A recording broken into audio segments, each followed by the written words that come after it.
Yeah. Yeah. Yes. Yes. Yes. Yes. Yes. Yes. Yes. Run it back, Nation. What is good? It is your boy DJ Eastwood, a.k.a. I Test Eastwood, a.k.a. When are you going to learn I'm never wrong? This is Run It Back Philly. No frauds, no fanboys, no intros. You know the drill, man. Continue to rank these videos up. Continue to smash the like button. Algo gang. We give you free content. We just ask that you hit the like button to show your appreciation for the content. And continue to flood the comments. Put anything you want in the comments. It doesn't matter. It's all for the algo! The Kevin Durant trade rumors are finally over. It's over. It is done. It is over. And now DJ Eastwood can sleep peacefully at night knowing that our future star Tyrese Maxey is safe and sound in our possession and is not going anywhere. It is over. We're going to get into the report in a second. But first, I want to answer a couple questions. All right? There was two things, basically, with me fearing that Tyrese Maxey was going to be traded for Kevin Durant. There was people coming at me saying, we don't have enough to win the Kevin Durant trade. And I completely disagreed with that. Because when you look what was out there, what was being offered, first of all, what the Nets were asking in return, of course, was insane. And we're going to talk about whether they were being serious or not.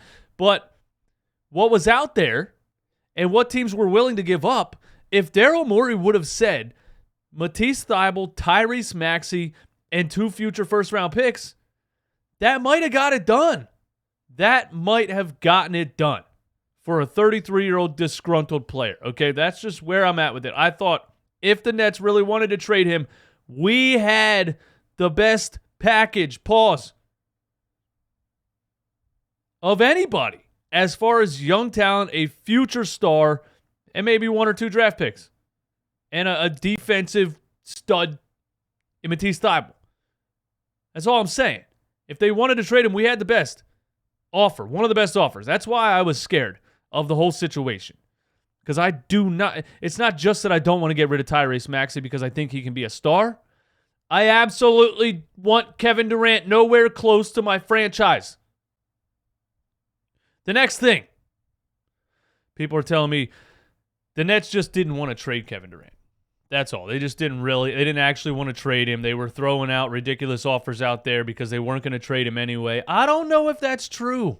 Their asking price was very high because they said, if we are going to trade him, we're going to get what we feel like we deserve in return, or we're not going to trade him. So, it's kind of both at the same time. But I think they would have traded him for the right package. The problem is, like I said 1,000,000 times, when are you stubborn knuckleheads going to listen to I Test Eastwood? I've never been wrong about anything. Like I've said 1,000,000 times, no team is giving up young future stars or current all-stars plus a plethora of first-round draft picks for a 33-year-old player who just quit on a team before his contract even started. Nobody's doing it. The Nets would have traded him if they could have got the right offer or if they could have got the right package. Nobody's doing it. Look, the Memphis Grizzlies. Damn, I cut that a little bit here. Behind the scenes with I Test Eastwood. Here we go. Report, the Grizzlies have expressed interest in trade for Kevin Durant. Look how ridiculous this is. You didn't think we had the best offer? Memphis has been reluctant to include Desmond Bane or Jaren Jackson Jr. in talks. The Memphis Grizzlies didn't want to give up Jaren Jackson Jr. for Kevin Durant. Now, Desmond Bane, I probably wouldn't give up either. That dude's a young stud and a vital part to that organization.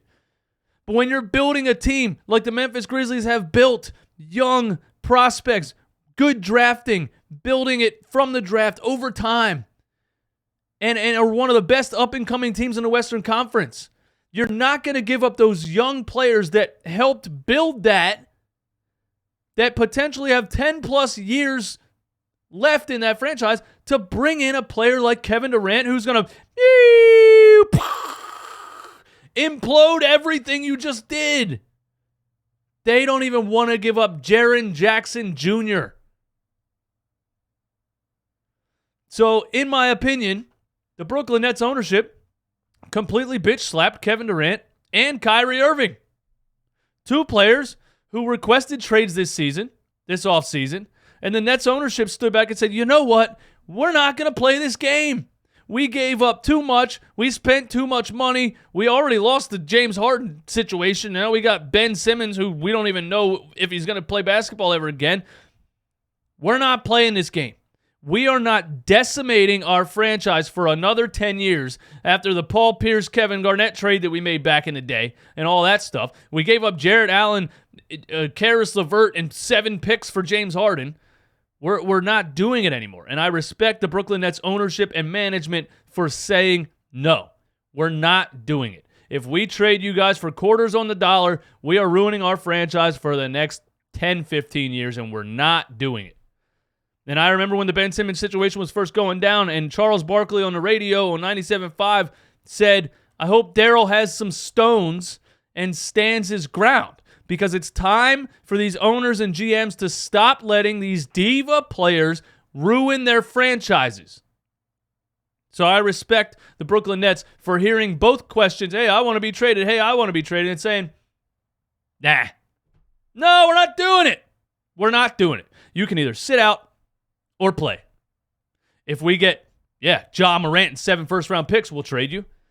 If we get Tyrese Maxey and 5 picks in a 3-way trade or something, we'll trade you. If we get something incredible, we'll trade you. But guess what? We haven't gotten anything offered in return. The Memphis Grizzlies don't even want to give up Jaren Jackson Jr.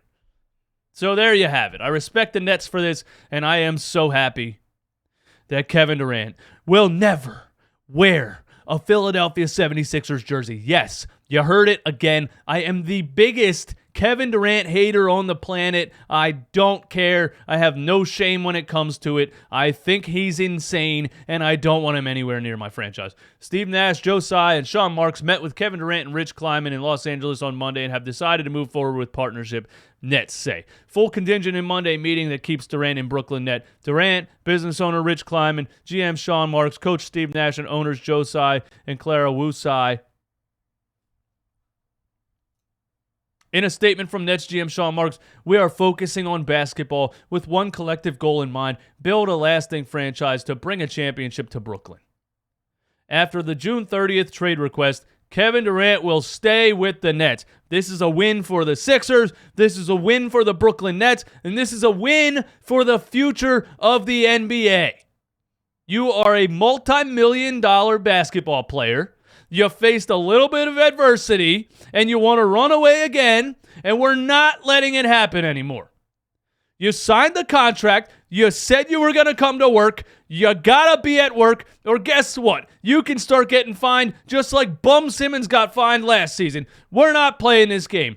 I respect it, and I'm happy about it. Give me all your thoughts and opinions in the comments, or just put your favorite emoji. It doesn't matter. It's all for the algo. Hit the like button. I appreciate everybody that hits the like button. Hit the notification bell. Subscribe to the channel. 30% of people that watch these are not subscribed. That's fraudulent behavior, and this is the No Fraud Zone. Until next time, peace.